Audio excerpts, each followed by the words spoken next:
They say they're pro-choice, but they only want one choice, so that makes me think they're really not pro-choice. Abortion is not healthcare. Welcome to the EDIFY podcast, where our guests share practical wisdom on living our faith in public. I'm Mary Fiorito. Thank you for joining us today. With us today on the EDIFY podcast is Dr. George Delgado. He's the president of the Steno Institute, which is a nonprofit devoted to pro-life research, but especially focusing on abortion pill reversal. When you think about abortion, at least up until recently, you think about a woman going to a clinic and receiving a surgical abortion. But now up to 60%, I think, of abortions are these medication abortions, these pill abortions, and they're not surgical. So can you explain the difference medically between the two? Sure. So with surgical abortion, an instrument is introduced into the uterus of the mother to kill the preborn baby. Once the instrument enters the uterus, then it's over. With medical abortion or chemical abortion, a woman takes a drug that takes hours to days usually to kill her preborn baby. Now, it's given as a protocol with two different medications taken 48 hours apart. That 48 hours gives us a window of opportunity because some women change their minds and want a second chance at choice. And if that woman changes her mind, we have the ability now to reverse the effects of the first drug. It's called mifepristone, previously known as RU486. We can give progesterone to reverse the effects of the mifepristone and to save her baby, giving her a second chance at life. How many women have you worked with personally, and what's the success rate percentage-wise?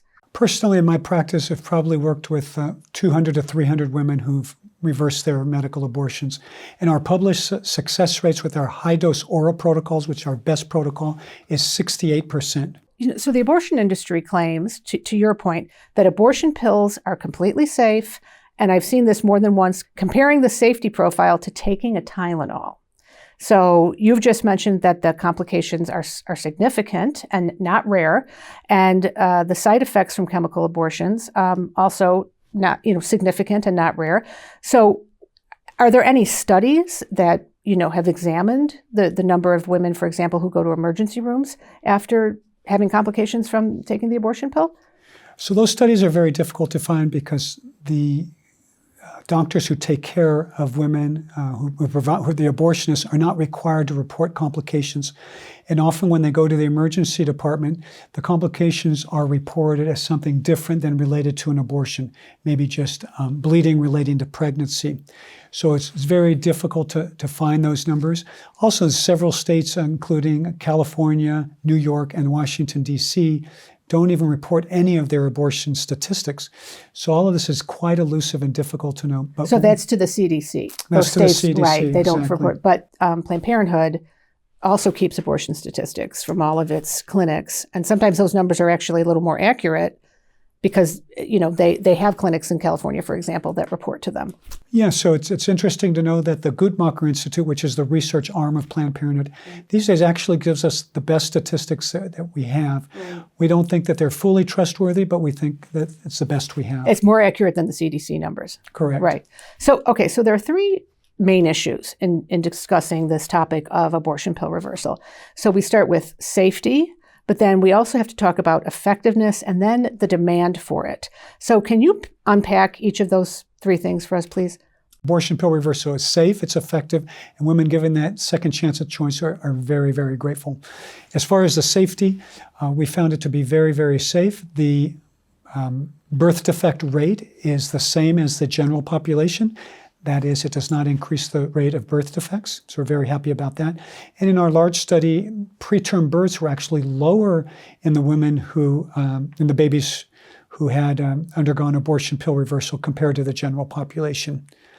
Now, as far as effectiveness, I already said that with our best protocols, it's a 68% success rate. Now, what does that compare to? Well, we look at old studies, and if women were given mifepristone and nothing else were done, then the survival of the embryo or the fetus would be up to 25%, no higher than 25%. So we use 25% as a very conservative, defensible number. And we know that the 68% is statistically significantly greater than 25% and much more significantly enhancement of survival. Well, when the abortion advocates and abortion groups like Planned Parenthood say that we're spreading medical misinformation when we tell women that their pill abortions can be reversed, how do you respond to that as a physician? Well, I say that we have three pillars of evidence. First is what we call biologic logic. If you look at different biological systems where there are two molecules competing for the same receptor, whether they'd be competing for an enzyme or for a hormone receptor, that if you raise the concentration of one, that one that has a higher concentration will outcompete the other one and will win the battle to the receptor, and its effect will be greater. So we know that with other systems. Number two, we have animal data. So the original studies developing mifepristone as a drug involved rats in Japan, where they gave one group of rats mifepristone and progesterone, the other group only mifepristone. The one that only got mifepristone aborted all their pups, while the pregnant rats that got progesterone either didn't abort any of their pups or they had a much lower rate of abortion, signifying that the progesterone stopped the effects of the mifepristone. More recently, Dr. Stephen Samud at Franciscan University has developed a rat model that closely mimics what's happening in humans, because in his model, the mifepristone is given first, the progesterone later. And his studies have shown that indeed the progesterone does reverse the effects of the mifepristone. And finally, we have our human data.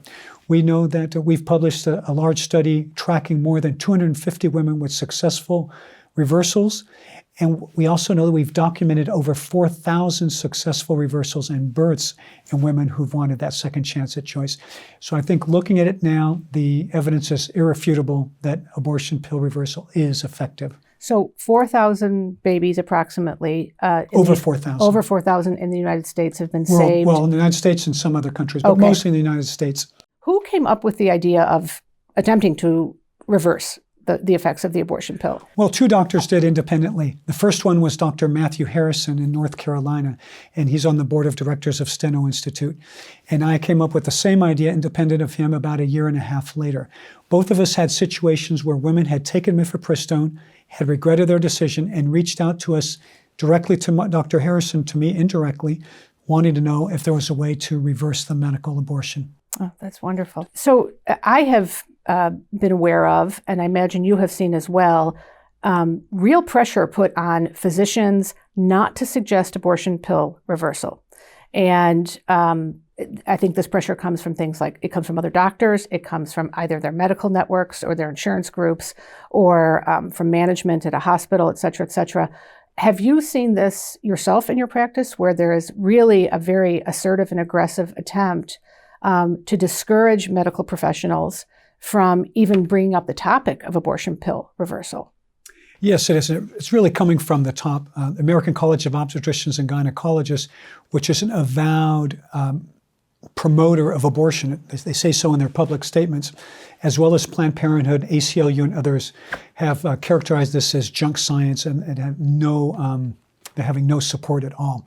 But it's purely ideological, because they are so much into the abortion agenda that anything that would threaten the narrative that abortion is a great good, then they're going to fight. And think about it, if you acknowledge that a woman has second thoughts and tries to stop her medical abortion, then you're acknowledging that for all women, abortion is not a great good, because at least some percentage of women are changing their minds. And if you look at the kind of statements they've put out, well, it really is contrary to good medical inquisitiveness and investigation, which is normally what they're supposed to support. Right. And I kind of liken this to something like CPR. If you have a treatment that has no alternative and it has been shown to have some effectiveness and not to harm people, then of course you're going to pursue it, just like CPR was pursued. CPR was pursued without having randomized controlled placebo trials, which is what they're saying we need to do for abortion pill reversal. But abortion pill reversal has no alternative. These women want reversal, and it's been shown to be safe. So why not let people select that choice if they want it, until we wait for the bigger studies to come out, which we're planning to do in the future. Well, is there any downside medically to giving women progesterone? There's no downside. Progesterone has been used in pregnancy for over 50 years, has a very long track record. The fertility doctors who perform IVF when their patients are pregnant, they routinely give them progesterone throughout the entire first trimester. So that shows you that they think it's very safe. So there's no side effects from it? No side effects except for minor side effects like sleepiness. And the FDA in 1999 came out with a statement that progesterone is not associated with birth defects. So we're very, very comfortable with the safety profile. So it's not what they call a teratogen then? It's not a teratogen, exactly. And just on the topic of teratogenicity or birth defects, the mifepristone has not been shown to cause birth defects. Our study was actually the largest study yet showing that babies exposed to it do not have higher risk of birth defects. And the American College of Obstetricians and Gynecologists, which has been our nemesis in all of this, actually has come out with a statement in one of their practice bulletins saying that mifepristone is not associated with birth defects. Okay, that's very helpful to know, because if you were listening, just to mainstream media or Twitter feeds, you would think that it was women were actually endangering themselves. They're really not, and oftentimes they'll quote a study by Dr. Mitchell Crennan that came out in 2020, and Dr. Crennan designed a study that was really to disprove abortion pill reversal. That was his intent, and he was quoted in a newspaper article saying that. Well, this study, after enrolling 12 patients, was stopped because 3 patients had bleeding and called the 911 and went to the emergency department. And so they said, well, because of this, abortion pill reversal is not safe, we should not do it. But if you unpack that study and look at it, well, the study had 2 groups. Both groups got mifepristone. One group got a placebo pill after that. The other group got progesterone after that. This was to test progesterone's effectiveness. Well, of the 3 women who called the 911, one of them was in the progesterone group, but when she got to the emergency department, they didn't have to do any treatment. It said she required no further care, i.e. she didn't need to be in the emergency room. She just had a failed reversal, which happens sometimes. The other 2, however, were in the placebo group. They had not gotten progesterone. Both of them required emergency suction abortions, and one of them required transfusions. So if anything, Dr. Crennan's study demonstrated that not doing anything at all is unsafe, but that giving progesterone is safe.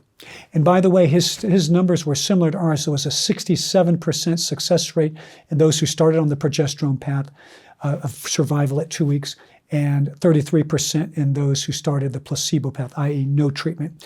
So although the numbers were small, only 12 patients, it did suggest that what we're doing, we're on the right track as far as both effectiveness and safety. It's just incredible to me that this kind of information is kept from women to be able to make fully informed choices, which is what the other side always says that they support, right? A fully informed free choice. But they say they're pro-choice, but they only want one choice, so that makes me think they're really not pro-choice. Well, Vicki Thorne, who was the founder of Project Rachel, which is the Catholic Church's largest pro-life ministry for women who have had abortions and men who are the fathers of aborted children as well, to help reconcile them back to the church and to the Lord. She had seen in her work, and in the women in particular who came to her, a very different kind of healing process, because unlike the surgical abortion, where the abortion provider performs the abortion on the woman, in this case, the woman's the moral actor. She was taking the pill. And so the process for her to heal from doing that, and particularly if she passed the baby's remains on the toilet, as so many women do, and then she flushed, and there goes her child. I hate to be so graphic about it, but that's the experience of many, many women. And she had discerned a real need to find a different way to help those women and to minister to them, because the mechanics of it were so different from surgical abortion. Have you seen any of those particular types of manifestations of emotional distress or psychological distress afterwards? I have, because it is a totally different dynamic, as you say. Not only are they totally forlorn by themselves in their bathroom, as you say, which the bathroom is kind of one of the sanctuaries of the house, but many times they're left with having to clean up their own blood because, like I said before, bleeding is higher in medical abortions and surgical abortions. It's 7 times more bleeding complications. So you know that on average they're going to bleed a great deal more. So they're going to be on their hands and knees after aborting their own child in the toilet, cleaning up that blood, and oftentimes doing it all by themselves. And then the abortion center could be avoided as sort of the scene of the sin, if you could say that. However, the home can't be avoided because you're always there. You always have to go to the bathroom. You're always in your bedroom. So you're constantly revisiting the physical place where this happened. So psychologically, that can be very, very distressing, very difficult. and a totally different dynamic for healing. Not only is it emotionally more trying, but the studies have shown that medical abortion has 4 times the risk of complications compared to surgical abortions. Right. And then women often feel too ashamed to even talk about that because, again, up until this point, they've been told it's like taking a Tylenol. And then when that's not their experience, they don't want to talk about it because they feel they're somehow dramatically different because they had such a bad experience with this particular method of abortion. Well, to add insult to injury, a group of Democratic attorneys general from around the country sued the FDA, wanting them to drop all remaining restrictions on the abortion pill and wanting them to declare that the abortion pill is safe, effective, that all remaining restrictions are unconstitutional. I know you're not an attorney, you're a doctor, but I know you have a lot of experience in this area. What is your response to these attorneys general, engaging in this kind of action against the FDA? Well, this kind of action, and really, from a fundamental level, is totally reckless and agenda-driven. They're not concerned about women's health and the safety of women. We know they're not concerned about the preborn babies, but just looking at the women that they purport to represent, it's really not doing them just duty of protecting them. Because in reality, mifepristone was approved by the FDA in very irregular ways. The study used to approve it was not even a randomized controlled placebo trial. And they said there was an exception because this was a great threat to women's health. But really, that abortion is not healthcare, and we have to be clear about that. And so they bent the rules, they broke the rules, first of all, to approve it. They finally did approve it with certain restrictions called the REMS restrictions, which provided some safety for women as far as mandatory reporting and how they had to take it. But then during the COVID pandemic, the Biden administration canceled those REMS restrictions. Now they've been permanently abolished. So this has led to a huge deregulation of the abortion industry, where women now are finding it much easier to gain access to these abortion drugs by mail order or simply telehealth encounters. Their health is going to be put at risk because they're not going to be screened sufficiently. They will not get ultrasounds. With no ultrasound, a tubal pregnancy can be missed. If a woman mischaracterizes bleeding from a tubal pregnancy as coming from a medical abortion, delays care, she could die in her own bathroom from bleeding for tube ruptures. Also, women who are Rh negative will not be tested. And if 15% of all women are Rh negative, if her baby's Rh positive, the blood always does mix when there's an abortion. That could lead to sensitization of her immune system so that future pregnancies where she has Rh positive baby will be doomed to stillbirth. So we're seeing all this. We're also going to see that women not being dated correctly, women who aren't really pregnant getting mifepristone, women with IUDs in place forgetting about them. No one detects it by ultrasound. It's contraindicated to take mifepristone when you have an IUD placed. We're going to see social problems with this easy access with this deregulated abortion pill, with it becoming a tool of of sex traffickers, of rapists and child molesters. So all of this is going to happen, and thanks to the pressures like these AGs that are putting on, and thanks to the regulators who have taken off all of the restrictions.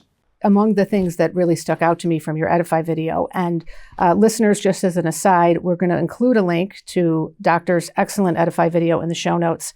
But one of the things you point out is that, first of all, you point out that all of these tests that would be normal in any other kind of abortion, experience, an ultrasound, dating of the child's development, et cetera, testing for an ectopic pregnancy, testing for the Rh factor, but that women can get these pills through telehealth appointments. And what is always just mind-boggling is to think about the many things you have to have in-person doctor appointments for. For example, ADHD meds, you have to have an in-person appointment.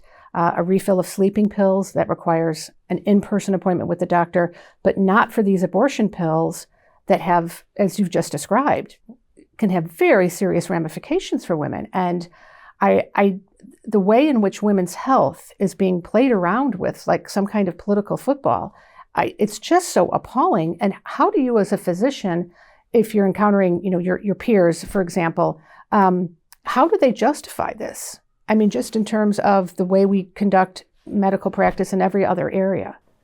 The only way they justify it is putting abortion as the very top priority, higher than even a woman's own health. That's the only way they justify it, and that's how they justify it, that this, quote, right to choose trumps all other rights, including the right to good, sensible health care. Before we get to the next question, I just wanted to ask you, wherever you're listening to this podcast, please take a moment and leave us a review. That would really help us out. And if you're not subscribed, go do that as well so that you don't miss out on any future conversations with us on the EDIFY podcast.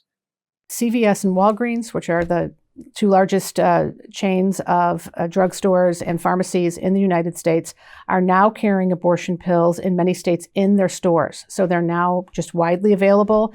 Anyone can go in and pick them up. As you pointed out, Dr. Delgado, that doesn't just include pregnant women, that includes sex traffickers and, fathers who may be abusing their daughters, et cetera, et cetera. I mean, you don't need any kind of, again, because you don't need a prescription, you can just go in and buy them, no questions asked, right?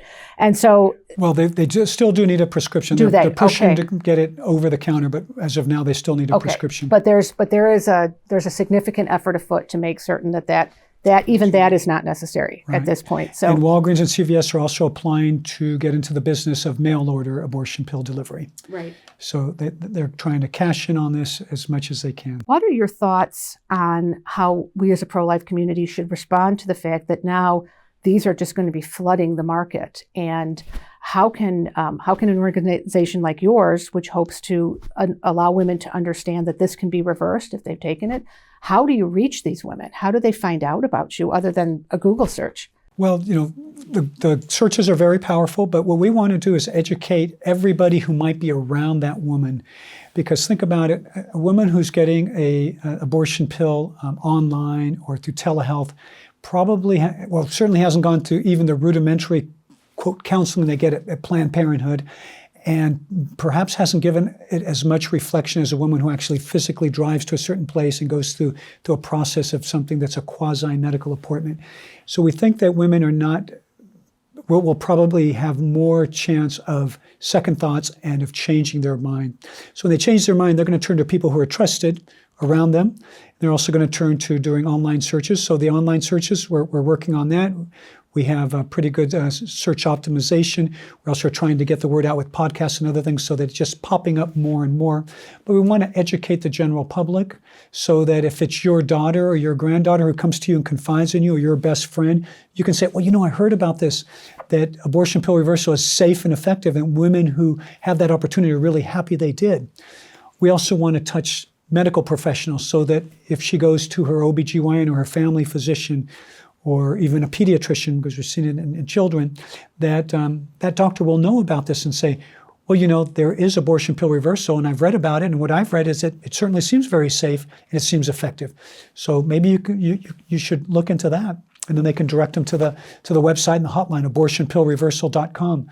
So all of these ways we're trying to impact people who might have an influence, who might be in the sphere of influence of these women who might find themselves in those situations. Right. Well, we've talked about a lot of the misconceptions, if you'll excuse the word, and falsehoods and outright lies that are propagated by the abortion industry. But what for you as a physician is the biggest lie that they promote?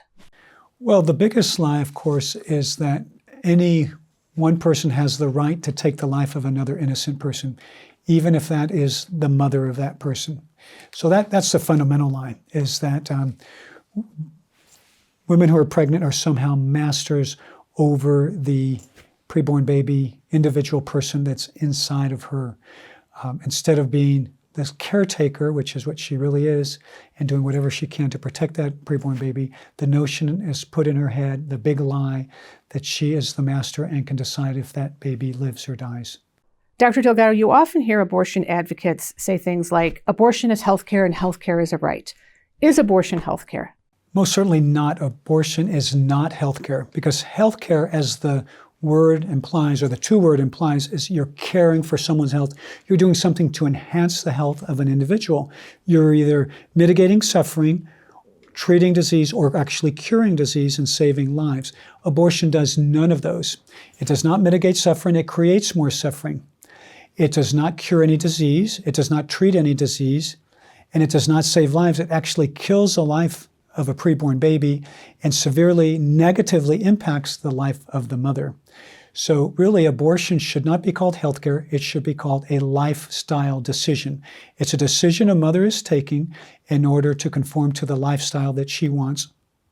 And while the topic today is abortion pill reversal, there are so many stories in the news and even on popular TV shows like Grey's Anatomy about miscarriages and ectopic pregnancies, most specifically that women who have miscarried actually have an abortion to treat that miscarriage, so that miscarriage management is actually an abortion. Could you please clarify that for us?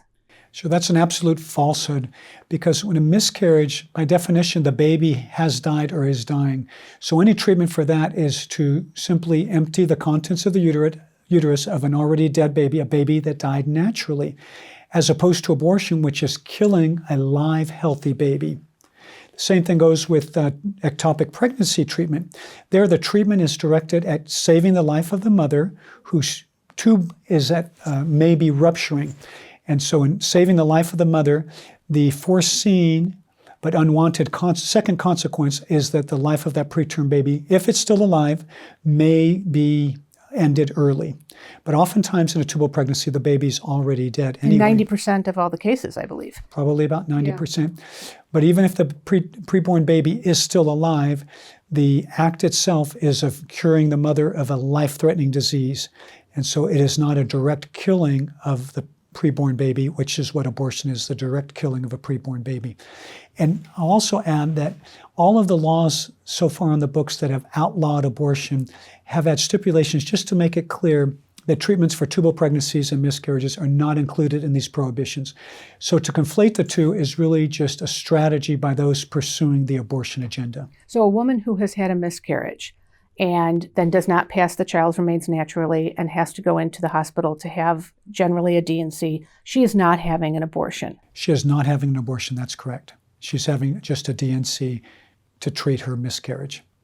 Well, why don't we end on a positive note? Can you share with our listeners any real-life stories of women who met with your organization and who successfully and effectively reversed their abortions? Sure. There's a woman who comes to mind. Her name is Cynthia, and she and her boyfriend found themselves in a crisis pregnancy. She went to the abortion center and found out that she could take the pill abortion. She went to talk to her mother. Her mother tried to dissuade her, was unsuccessful at dissuading her, eventually took herself to the appointment, and she took the mifepristone there. Afterwards, her mother felt very, very guilty for what she had done. So her mother went to confession, and the priest happened to know about abortion pill reversal and said, well, you know, there's abortion pill reversal. And he put her in contact with me. Her daughter, who was pregnant, reluctantly agreed to come to the office and have an ultrasound. She came in with her boyfriend, the father of the baby. She was really fighting it every step of the way. We put the ultrasound transducer on there. As soon as she saw the baby, I said, look, your baby has a heartbeat. And the heart was beating. You could see the baby. She started crying. Her boyfriend started crying. And she decided right there she wanted to try to reverse that medical abortion. We started on progesterone that night, and she was successful. And now she has a very, very lovely child, and she would give the world for that child. And her husband says that, now husband, they got married, that we were instrumental in saving their lives as a couple and as a family. Well, God bless you for everything that you do, Dr. Delgado, and thank you for sharing that beautiful story with us and with our listeners. And we certainly will be keeping you and your good work in our prayers, and we're so grateful that you took the time to be with EDIFY today. Thank you. You're very welcome. Thank you for listening. To make it easier for you to listen to future EDIFY podcast episodes, please make sure you subscribe over at Apple Podcasts, Spotify, or wherever you listen to your favorite podcasts. Thank you.